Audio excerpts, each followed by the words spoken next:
யாருமா நீ? கல்யாணம் ஆன புதுசுலாம் மாமா மாமான்னு கூப்பிடுவாங்க. எங்க மாமனார்ல அப்போ டேய் உன்னை கூப்பிடுறாளா என்ன கூப்பிடுறாளா சில சமயம் மாமா என்னம்மா அவரும் கேட்பாரு இவரும் அப்படின்னுவாரு. அது கொஞ்சம் ரொம்ப காமெடியா போகுது. இருந்தாலும் நான் மாத்திக்காம அப்படியே கூப்பிடுவீங்க.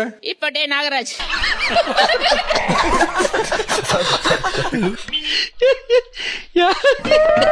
என்ன புசுக்கு மரியாதை பேசிவிட்டீங்க?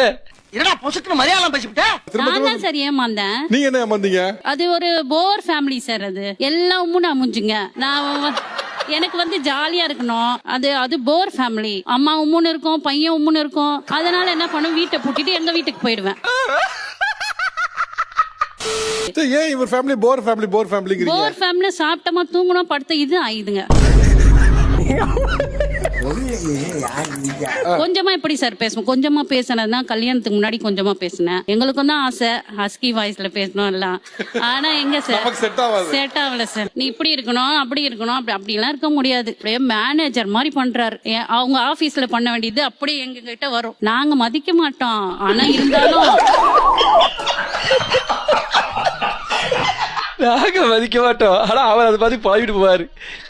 எங்க வீட்டுல பாக்குற மாதிரி இருக்க